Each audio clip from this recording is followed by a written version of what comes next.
삼성전자 메모리 흑자 전환 갤럭시 S24 출시 1분기 수익성 개선. BNK투자증권은 삼성전자가 올해 1분기 개선될 실적을 낼 것으로 봤다. 메모리 사업 흑자 전환과 갤럭시 S24 출시에 따른 MX 부문 개선이 예상되기 때문이다.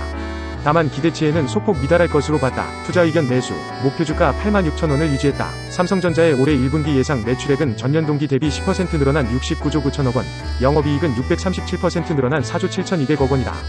메모리 가격 추가 상승으로 메모리 사업의 수익성 강화가 예상된다.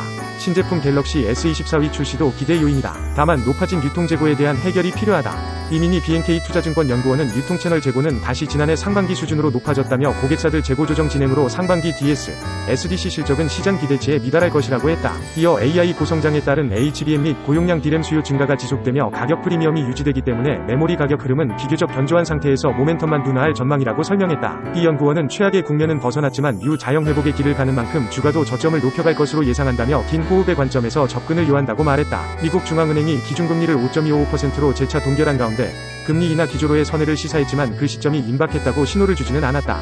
인하 시기를 둘러싼 패드와 시장 간 공방이 불가피한 만큼 시중금리가 반등하는 국면에서 오히려 채권 매수를 강화할 수 있다고 예상했다. 31일 패드는 올해 첫 연방공개시장위원회를 마친 뒤 기준금리를 현재 수준으로 유지한다고 밝혔다. 이는 지난해 9월과 11월, 12월에 이은 4번째 기준금리 동결이다. 제롬 파월 패드 의장은 회의 직후 회견에서 올해 내 적절한 시점에서 금리 인하를 시작하겠지만 아직 확신에 도달하지는 않았다는 신중론을 내비쳤다. 물가 목표 달성에 더 큰 확신이 필요하다는 것이다. 패드는 최근 경제활동은 지표상으로 안정적 속도로 확장하고 있으며 일자리 성장은 다소 둔화됐지만 여전히 견조하다면서 물가 상승은 지난해에 비해 완화됐지만 여전히 오름세를 유지하고 있다고 짚었다. 또 위원회는 오랫동안 최대 고용과 물가 상승률을 2% 목표로 설정해왔다면서 이 같은 목표를 성취하기 위한 위험은 더 좋은 균형점으로 나아가고 있다고 판단하지만 경제 전망은 불확실하고 인플레이션 가능성에 여전히 높은 주의를 기울이고 있다고 부연했다. 한국은행 뉴욕 사무소와 국내 증권사 리서치센터 보고서들에 따르면 국내외 전문가들은 이번 패드의 정책 결정문에서 비둘기파와 매파 간 균형을 맞추기 위한 노력을 봤다.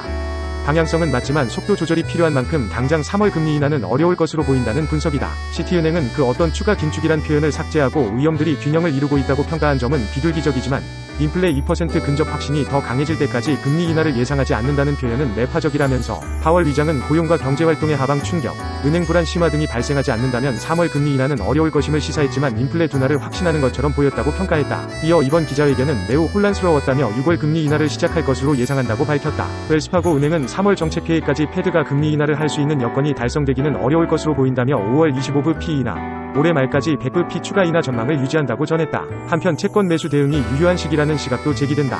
공동락 대신증권 연구원은 1월 FOMC는 인하 기조로의 전환을 분명하게 통화당국이 직접 밝혔다고 평가할 수 있다면서도 이미 기준금리 인하로의 전환을 기정사실로 인식했던 금융시장의 입장에선 보다 뚜렷하게 인하 시점이나 강도를 확인하기 위한 정보를 이번 회의에서는 확인하지 못한 것이라고 짚었다. 지난해 연말부터 이어졌던 기준금리 인하 시기를 둘러싼 패드와 시장 간 인식 격차가 이번 회의를 통해 재확인된 셈이다. 공연구원은 빠른 인식 전환과 조기 인하 기대가 이번 FOMC를 통해 일정 수준 제약을 받았다는 점에서 1월 회의는 제한적이나마 매파적이었던 통화정책 이벤트라고 본다며 인하로의 기조 변화가 종전보다 명확하게 밝혔다는 점에서 시장의 인하 기대에 전적으로 위배되지는 않았다는 분석이라고 말했다.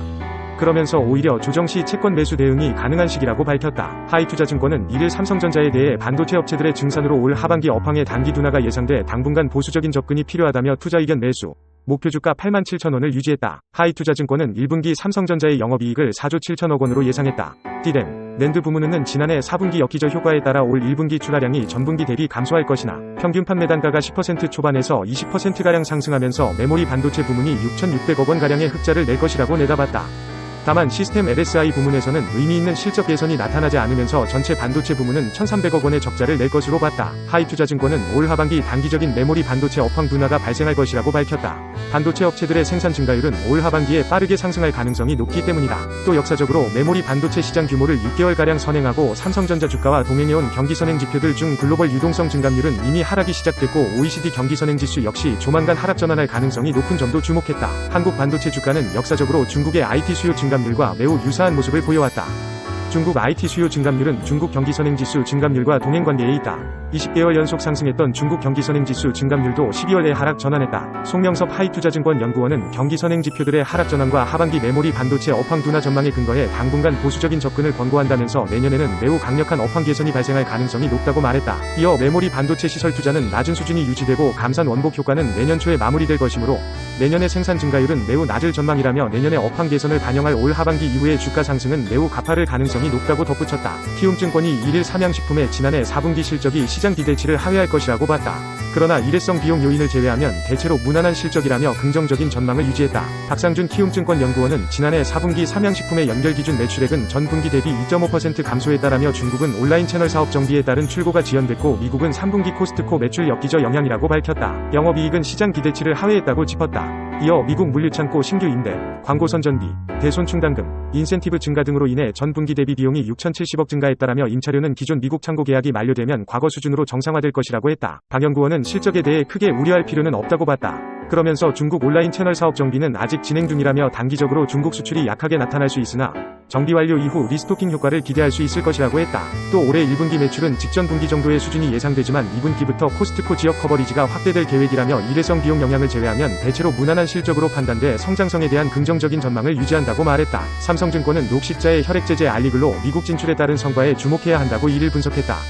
투자 의견 매수와 목표 주가 15만원을 유지했다. 서근희 삼성증권 연구원은 녹십자의 지난해 4분기 매출액은 전년 대비 1.6% 감소한 4,049억 원, 영업손실은 84억 원으로 적자가 지속됐다며 면역으로 불린 수출 물량 정상화로 혈액제제 매출액이 늘었고 자회사 큐레보가 관계회사로 전환되면서 적자폭이 감소했다고 설명했다. 서 연구원은 녹십자는 지난달 31일 열린 인베스터 데이에서 알리글로의 구체적인 미국 진출 전략을 발표했다며 IVIG 제품 특성상 전문약국과의 협업이 중요한데 녹십자는 5개 전문약국과 계약 추진 중이며 7월 알리글로 발매에 앞서 처방 응제가 이뤄질 것이라고 전망했다. 그는 녹십자는 알리글로의 미국 매출이 올해 5천만 달러에서 2028년 3억 달러로 성장할 것으로 전망하나 미국에서의 직접 판매 불확실성이 있기 때문에 당사는 보다 보수적인 매출을 전망한다며 향후 전문약국과의 계약 건수, 실처방 데이터 등을 기반으로 매출 전망치를 조정할 예정이라고 밝혔다.